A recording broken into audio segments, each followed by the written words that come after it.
ಎಲ್ಲರಿಗೂ ನಮಸ್ಕಾರ. ಇವತ್ತಿನ ವಿಡಿಯೋದಲ್ಲಿ ನಾನು ನಿಮಗೆ ರಾಜ್ಯ ಸರ್ಕಾರಿ ನೌಕರರ ಬಗೆಗಿನ ಲೇಟೆಸ್ಟ್ ಅಪ್ಡೇಟ್‌ನ ಬಗ್ಗೆ ಮಾಹಿತಿಯನ್ನು ನೀಡಲಿದ್ದೇನೆ. ಹಾಗಾಗಿ ಈ ವಿಡಿಯೋನ ಪೂರ್ತಿಯಾಗಿ ನೋಡಿ ಮತ್ತು ಎಲ್ಲ ವಿಷಯಗಳನ್ನು ತಿಳಿದುಕೊಳ್ಳಿ. ಇದರಲ್ಲಿ ಪಿಂಚಣಿದಾರರಿಗೆ ಸಂಬಂಧಿಸಿದ ಹಾಗೂ ನೌಕರರಿಗೆ ಸಂಬಂಧಿಸಿದ 2 ವಿಷಯಗಳಿರುತ್ತೆ.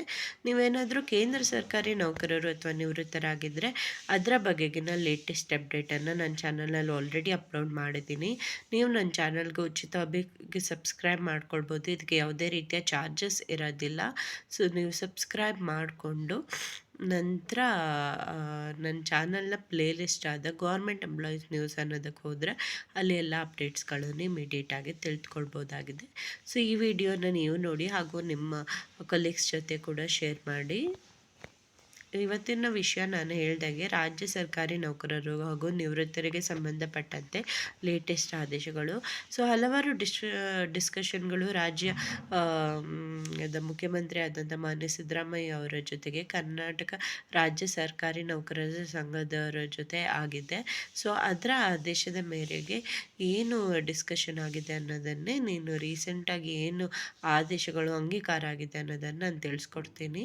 ಮೊದಲನೇದಾಗಿ ರಾಜ್ಯ ಸರ್ಕಾರಿ ನೌಕರರು ಹಾಗೂ ನಿವೃತ್ತರ ರಿಟೈರ್ಮೆಂಟ್ ಪ್ರಾಸೆಸ್ ಏನಿದೆ, ವಯೋನಿವೃತ್ತಿ ಅಥವಾ ಅವರು ವಾಲಂಟಿಯರಿ ರಿಟೈರ್ಮೆಂಟ್ ತೊಗೊಂಡ್ರೆ ಅದರ ಪ್ರಾಸೆಸ್ ಏನಿದೆ ಅದನ್ನು ಕಂಪ್ಲೀಟಾಗಿ ಡಿಜಿಟಲಲ್ಲೇ ಮಾಡಬೇಕು ಅಂತ ಹೇಳಿ ಅಂಗೀಕಾರ ಆಗಿದೆ.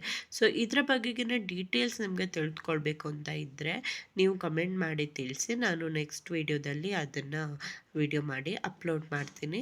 ಸೊ ನಾನು ಹೇಳ್ದಾಗೆ ರಿಟೈರ್ಮೆಂಟ್ ಪ್ರೊಸೆಸ್ ಕಂಪ್ಲೀಟಾಗಿ ಡಿಜಿಟೈಸ್ ಆಗಿದೆ.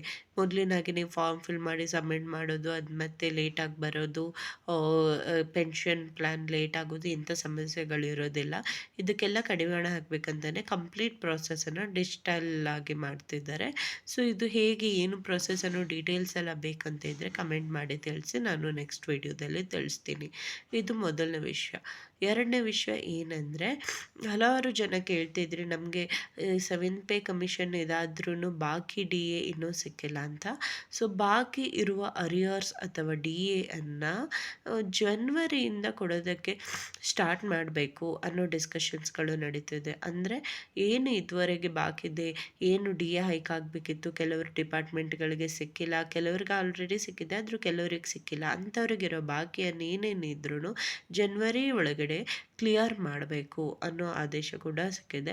ಸೊ ಇದರಿಂದಾಗಿ ಡಿಸ್ಕಷನ್ಸ್ ಆಗ್ತಾಯಿದೆ ಜನವರಿ ಒಳಗೆ ಕ್ಲಿಯರ್ ಮಾಡಬೇಕು ಅನ್ನೋದು. ಹಾಗಾಗಿ ನಿಮ್ಮ ಡಿಸೆಂಬರ್ ಮಂತ್ನ ಸ್ಯಾಲ್ರಿ ಏನಿದೆ ಅದರಲ್ಲಿ ನೀವು ಎಕ್ಸ್ಪೆಕ್ಟ್ ಮಾಡ್ಬೋದಾಗಿದೆ. ಏನು ಬಾಕಿ ಇರುತ್ತೆ, ಡಿ ಎ ಹೈಕು ಆಗಿರಲ್ಲ ಅಂಥದ್ದು.